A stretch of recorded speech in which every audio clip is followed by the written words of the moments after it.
Titanic is one of the biggest and most successful movies in Hollywood history, and since its release in 1997, there has been a major debate going on among its fans. So what's the debate all about? Well, many fans are torn between whether Jack could have survived the icy water or not. Now, James Cameron has finally revealed a major Titanic theory, so all the arguments can finally be put to rest. The director of the 1997 classic has ended a decades-long discussion among some of the film's fans by stating that Jack might have survived the sinking of the cruise ship if he shared Rose's improvised raft. Many people still feel uneasy about the movie's heartbreaking ending, which saw Leonardo DiCaprio's character risking death by immersion in freezing water to save Kate Winslet's character. Viewers have long held the opinion that Cameron's fictional depiction of the 1912 tragedy may have been improved if Jack hadn't died. For the upcoming Nat Geo special, Titanic 25 years later, with James Cameron, the film's writer, director, and producer, enlisted scientists and stunt people to recreate the conditions that killed his iconic cruise ship passenger and put the notion to rest once and for all. On the film's 20th anniversary, Cameron previously hosted a similar special for the network. Although the breakthrough Avatar director has not been the first to test the concept, a 2012 episode of Discovery Channel's Mythbusters comes the closest. In the Nat Geo program, Cameron and the hypothermia specialist recreate the contentious moments in a laboratory pool.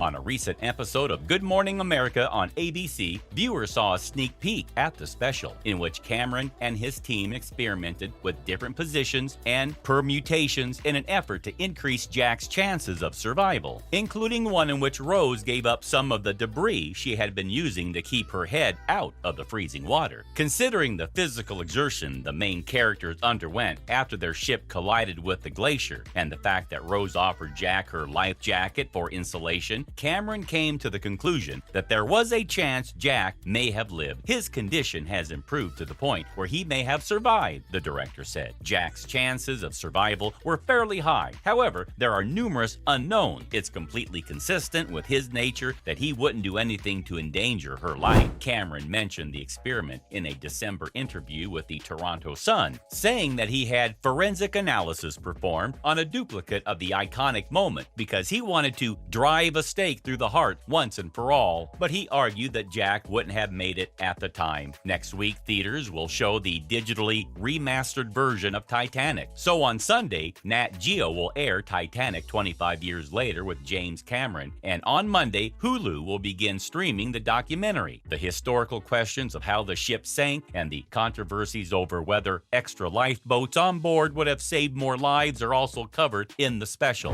As for James Cameron, he has had an incredible few months. His latest film, Avatar: The Way of Water, was released in December 2022. It was the highly anticipated sequel of the groundbreaking 2009 science fiction epic Avatar. Critical acclaim was high for the former, with critics declaring it one of the most breathtaking movie-going experiences of 2022. Moreover, Avatar: The Way of Water went on to gross over $2 billion with a B in the worldwide box office, surpassing Top Gun: Maverick as 2022's highest-grossing film and currently ranking as the fourth-grossing film of all time, ahead of films like Spider-Man: No Way Home, Avengers: Infinity War, and Star Wars: The Force Awakens. Avatar: The Way of Water is currently making all the waves, no pun intended, but James Cameron's Titanic is the movie on everyone's lips at the moment. This 1997 film stars Leonardo DiCaprio and Kate Winslet as two people from very different socioeconomic classes who meet aboard the eponymous British passenger ship and fall in love, and is loosely based on the actual disaster of the RMS Titanic. This illicit love affair, of course, is put to the test by both social pressure and a maritime calamity. Despite its troubled production and lack of known actors, Titanic became the highest-grossing film of all time and a critical darling. darling. Also, Titanic received 14 Academy Award nominations, which tied it with All About Eve for the most ever. The film ultimately won 11 awards. Best Visual Effects, Best Director, and Best Picture are just some of the honors the film has received. To this day, the 1997 picture Titanic continues to win fans over. Film critic Jonathan Norcross of Collider dubbed it the most important disaster movie ever made, and it's presently the third highest grossing movie of all time. Although Avatar: The Way of Water isn't far behind it, Celine Dion's My Heart Will Go On, the film's anthem, and her most well-known song is likewise unforgettable. Even though Paramount Pictures and 20th Century Studios have previously released Titanic to theaters multiple times, they plan to do so one more in 2023 for the film's 25th anniversary. If you haven't seen Titanic before, then you missed out on a really good movie. The good news is that a digitally remastered remake is hitting the screen soon, so you too can experience a part of film history. So, when will theaters be showing the Titanic remake again? You can catch the Titanic reboot on February 10th, 2023, just in time for Valentine's Day. In an interview with Sirius XM, The Jess Kegel Show, Cameron explained that the film's highest grossing day during its original theatrical release was Valentine's Day, 1998, so he decided to re-release Titanic on that holiday, although the original release date of the film was December 19, 1997. He went on to explain that Titanic is being released this February because it is a celebration of love. The event is thus a festival honoring romantic affection. It's also a tribute to the film and a party in its own right. Why not? After all, the movie did so well at the box office, and those numbers are worth celebrating any day of the year. Since Avatar: The Way of Water was released on the same day as the original Titanic, which is December 16, 2022, it's likely that Cameron and the studios were trying to avoid any potential rivalry. The recent cinematic re-release of the original Avatar, which came out in September 2022, was in cinemas for 2 weeks, but it is unclear how long this Titanic re-release will be in theaters. It is hoped that more details will become available to us as soon as possible. On January 10, 2023, the movie trailer for the re-release of Titanic was made public. This montage of memorable cinema clips lasts for 97 seconds, and it does a wonderful job of reminding audiences, even if they have seen Titanic before, just how moving and touching the film is. But for those who have seen Titanic before in theaters, it would be interesting to see how this new release compares to the others. This latest re-release is the best quality theatrical version of Titanic to date, thanks to a remastered version of 3D 4K HDR with a higher frame rate, which sets it apart from the previous two. Titanic is also available on digital platforms and physical media, so there's no need to worry if you can't make it to the cinema. The movie can't be watched online right now, but you can get it through services like Apple TV, Amazon, Google Play, Redbox, Vudu, and YouTube. Titanic can also be purchased on DVD, Blu-ray, and 3D Blu-ray for those with compatible home theater equipment. Since this new theatrical re-release is a 4K remaster, the picture will certainly get a 4K Blu-ray distribution in the near future. Happy viewing to all the lovers out there.